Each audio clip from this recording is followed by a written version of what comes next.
Bling is a non-toxic water-based texture paste. It's opaque and white, and it comes in this handy dandy pouch. This one has about 4 ounces in it, and the package says it comes in white, pink, turquoise, purple, yellow, and black. It will clean up when it's wet with soap and water. Once it's dry, so make sure that you are careful when you use it. And I'm going to show you what it looks like and how you can use it. The first thing we're going to do is crack open a fresh pouch. So I am going to put down something to protect my surface. I found it to be kind of sticky and wet. You just remove the cap and it extrudes, boop, right out of the package. So let me show you. You can squeeze it from the bottom. And there you go. So it actually has the texture of like a piped cupcake frosting. I'm not even gonna lie. Now, it says that you can use available tips. I didn't get any tips to review from the company, and I thought maybe I could use the ones that came from the store, and the answer is you cannot. So if you can find tips, that's great. But if you can't, then I can't demonstrate that and I can't review it for you. So just to show you though, it is a little stiff, but you can make some patterns with it. So there's kind of like that. So it also spreads very easily with a craft knife or an artist palette. And I just wanted to show you here, this has a little bit of color on the knife. So it's pure white when it comes out, and it is thick and spreadable. It will also hold textures very well. It has enough body so that if you wanted to, you know, draw or use a texture tool with it, you could. Although, let's be honest, most people are going to buy DecoDen Bling because they want to do decadent techniques and decorate cell phone cases and picture frames. So let me show you some samples so you can see what it looks like. In my first sample here, I put some DecoDen Bling on a piece of cardstock and embedded a fairly large embellishment. This is a flat back button embellishment. And you can see that I also just, you know, smeared some around and put some peaks and some texture on here. So now that it's dry, it's cured for less than 24 hours, about 20 hours. I can't budge it off of the surface.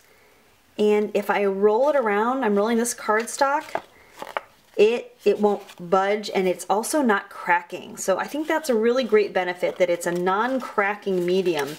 It stays very pliable even when it's dry. I also wanted to just take a moment and show you that after it's dry, you can also use a water-based or an alcohol-based spray ink, which is what I did here. This is a little mist. I colored this one with some water-based marker, and this is an alcohol-based marker. So even after it's dry, if you don't like the color, you can go ahead and apply, I wouldn't use paint, but any liquid dye or stamp pad on top of it. Kind of gives it a different look.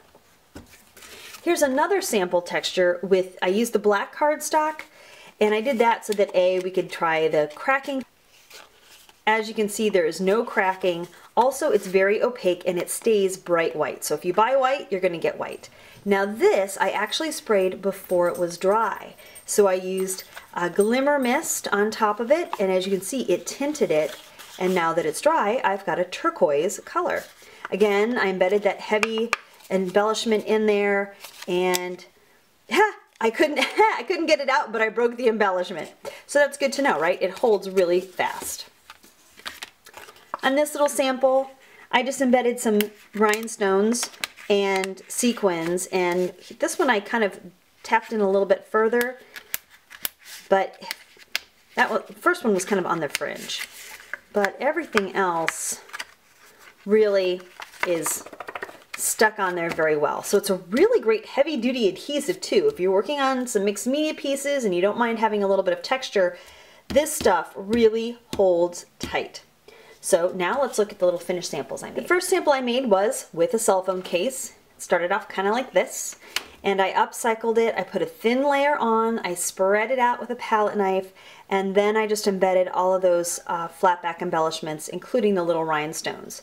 And I finished off with a little layer of glitter, just because I thought it was pretty. So we'll see how it wears and tears if I actually put it on my phone, but it really is pretty.